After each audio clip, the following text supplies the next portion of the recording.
Okay, lad os se. Okay, min mikrofon virker fantastisk. I dag skal vi snakke lidt om Nihilistisk Folkeparti. Nihilistisk Folkeparti var et parti i Danmark i 2009. Og jeg vil gerne gennemgå disse overskrifter i min præsentation om Nihilistisk Folkeparti. Men for at kunne forstå det, så skal vi først lige finde ud af, hvad nihilisme egentlig betyder. Og ordet nihilist kommer fra latin og betyder intet isme. Ordet og ideen om at være nihilist er oftest bundet i at være afvisende fra traditionelle værdier, og at være nihilist opfattes som en person, der hverken bøjer sig for åndelige eller politiske autoriteter, ergo alt er fuldstændig ligegyldigt. Derudover benyttede Friedrich Nietzsche ordet Gud er død i sammenhæng med videnskaben, at Guds eksistens havde tradition set givet mennesket en højere mening med livet, samt en fast grundlag at orientere sig efter i dagligdagen, altså hvad moralsk set var korrekt eller forkert.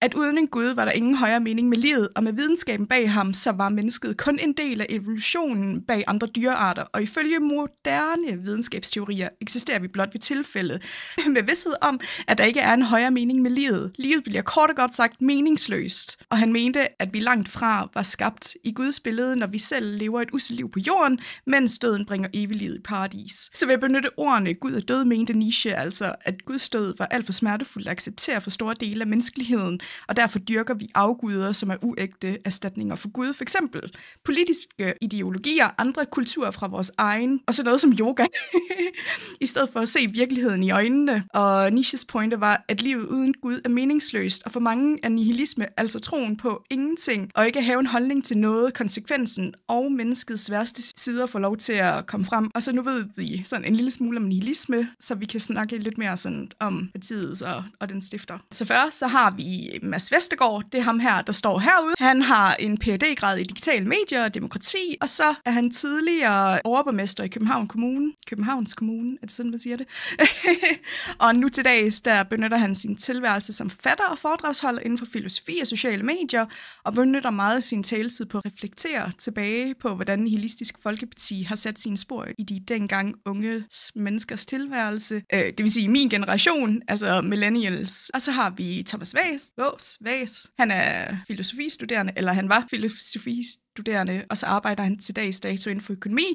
Han er stukket af til USA, og nu arbejder for en stor virksomhed i New York. Og så derudover, så har vi Dogne Robert, som er en selverklæret stifter af Nihilistisk Folkeparti. Han er kontanthjælpsmodtager, og det har han nu været sådan siden 2009. Og han beskriver Nihilistisk Folkeparti med de her ord. Nihilistisk Folkeparti er et ironisk kunstprojekt, hvor det, vi egentlig ville, var at vise, at man kan tillade sig at mene hvad som helst, så længe man spænder det rigtigt. Og det er sådan lige husk det. Men ja, makkerparret, altså Mads og Thomas, som er lige her, du ved, de stiftede partiet Nihilistisk Folkeparti i 2009, med N som deres partibogstav. De benyttede sloganet, det hele er alligevel ligegyldigt, spil din stemme på os, hvor de på landsplan fik 45 stemmer totalt. Og når jeg siger landsplan, så var det mest inden for Københavnstrup, og ikke så meget resten af Danmark, hvis det giver mening. De henvendte sig hovedsageligt til ungdommen, samt de få mennesker i Danmark, som egentlig ikke havde en holdning inden for politik. Mennesker, som måske alligevel havde tænkt sig at stemme blankt i 2009. De mennesker, som ingen holdning har til tilværelsen i Danmark, og de mennesker, som mener, at politik faktisk er fuldstændig ligegyldigt. Partiet eksisterer ikke længere, men er mere en del af nullernes kulturarv. Sådan en arv, som jeg har. Ja, og så skal vi snakke lidt om ideologierne, og jeg har sådan sat dem lidt op i punkter, hvor vi skal diskutere de her mange spørgsmål, som de egentlig stiller, og hvad det egentlig NFP mener, eller prøver sådan at komme ud med. Jeg ved ikke, om det giver nogen mening, og som sagt, så har jeg forsøgt at gøre det her så overskueligt som muligt, ved at diskutere deres påstande, og hvordan det skal fortolkes, for at kunne forstå, hvad nihilisme i virkeligheden er ifølge partiet. Så herunder har vi de her ideologier, er det sådan, man siger det?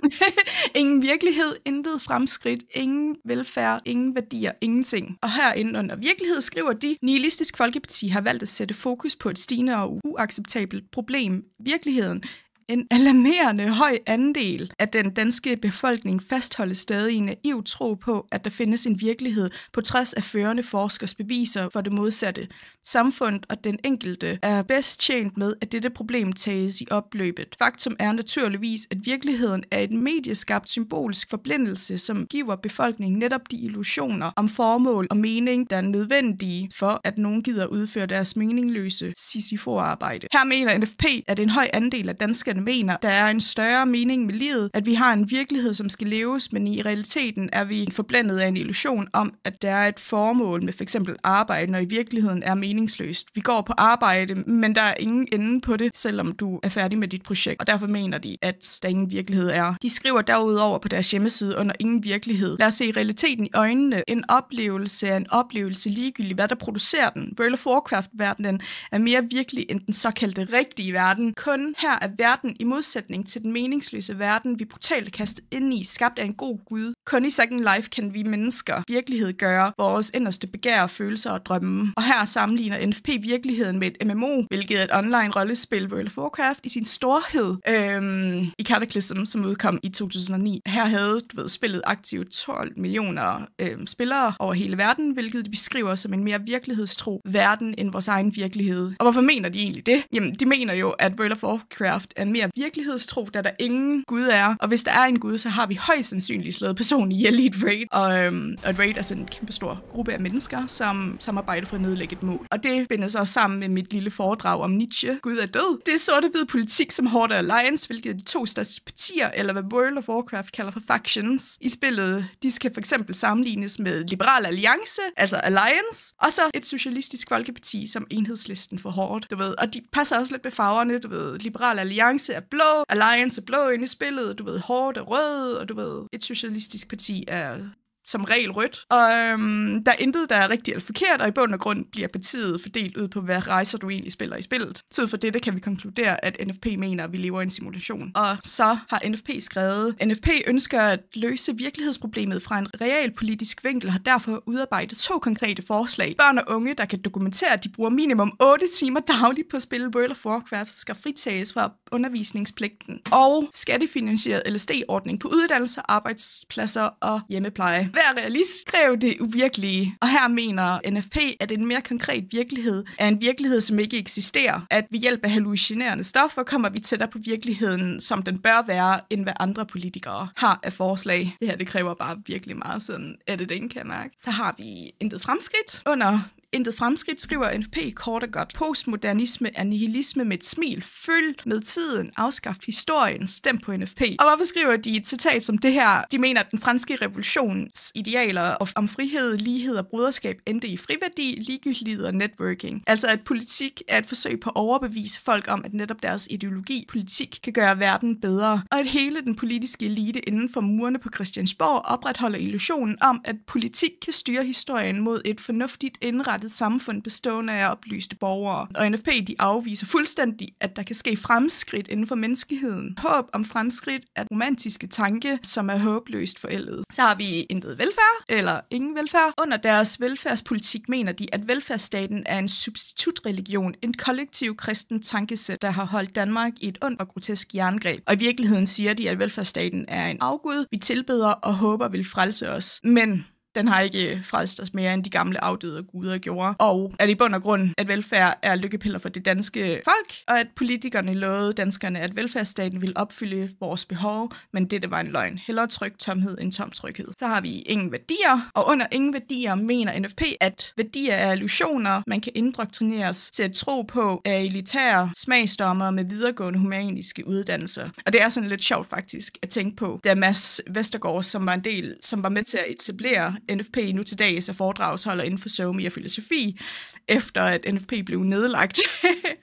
NFP skriver også, at de som det eneste politiske parti tager konsekvensen, altså at de arbejder for et værdiløst samfund og et enormt frit fællesskab, og derfor har de tænkt sig at bane vejen for det via gennemgribende værdibekæmpelse og værdiafviklingsdebat. Og det NFP forsøger at gøre via deres værdiafviklende debat, er at handle på følgende måde. Ophæve alle moralske værdier. Det kræver, at NFP kan reformere lovgivning og administration. De vil repræsenteres i Folketinget, regionsrådet, kommunalbestyrelse, skolebestyrelse, vuggestuer, hospitaler og arbejdspladser. Basically over det hele, så det danske folk ikke igen skal bøje nakken for en illusion om det gode liv. Som de selv skriver, nihilistisk folkeparti, vi har fokus på værdierne.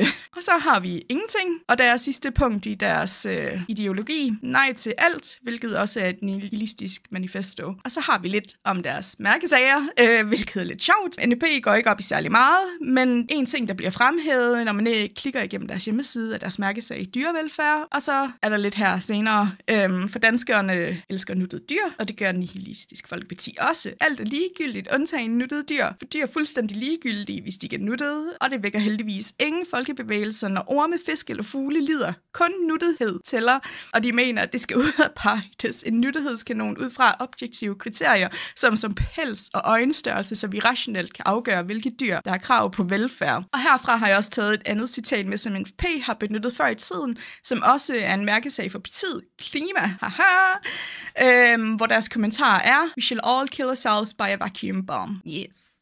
Og det binder os lidt ind i en anden god pointe, som vi skulle have med. Klima og Nihilistisk Folkeparti sætter pris på det morsomme i, at mennesket selv tilintetgør det eneste kendte biosystem i universet. De siger, at vi ødelægger naturen. Faktum er, at jorden, som vi kender den, med stor sandsynlighed snart går under. Men for en nihilist er det ikke det værste, der kan ske. Set i et kosmisk perspektiv er det fuldstændig ligegyldigt. Solen vil alligevel æde jorden om højst 7 milliarder år. Og hvis mennesket inden da har nået at bebo andre solsystemer, så ved vi fra termodynamikkens anden lov, at universet under alle omstændigheder vil lide varmedøden i sidste ende. Og det er lidt sjovt, at de benytter ordet kosmisk, eller kosmos, som det nu er, da det også benyttes i et religiøst begreb, hvor verdensordenen, altså kosmos, opretholdes. Men her går vi fra kosmos til kaos, du ved. Så lidt det modsatte af, du ved, jordens skabelse og tilgørelse, hvis det giver mening.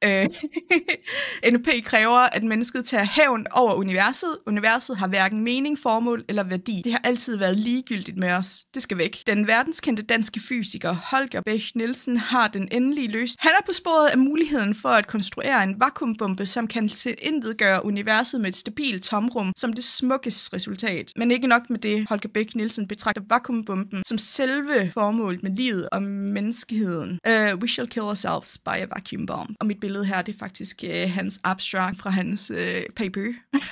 Så det er lidt sjovt. Så hvis man har kedet sig lidt under min præsentation, så kan man lige læse lidt om det her. Bare lige abstraktet. Nej. Ja, lige meget. Jeg skulle lige til at sige, jeg kan ikke finde mit grønne omstilling, men der er faktisk en grund til det. Da partiet ikke eksisterer, da diskussionen om grøn omstilling startede, er der desværre intet at diskutere under den overskrift. Det vil sige, at i 2009, der havde vi ikke en diskussion om grøn omstilling, som vi har nu til dags. Vi havde kun en diskussion om klima, så det er faktisk også lidt sjovt at se på, at der er ikke noget, der hedder grøn omstilling hos NFP, fordi det eksisterede ikke tilbage dengang. Og så har vi alle mine kilder. Vi har, hvor jeg har fundet mit abstrakt fra ham der Holger Bech Nielsen. Vi har lidt om Mads Vestergaard her, hvis man er lidt interesseret. Vi har Thomas' Facebook-side. Vi har nogle artikler, Kristendommen, Politikken, Kristelig Dagblad, og så har vi selveste Nihilistisk Folkeparti, hvis man har lyst til at læse lidt mere om det. Men det var faktisk det. Nu vil jeg begynde at edit hele det her forfærdelige noget.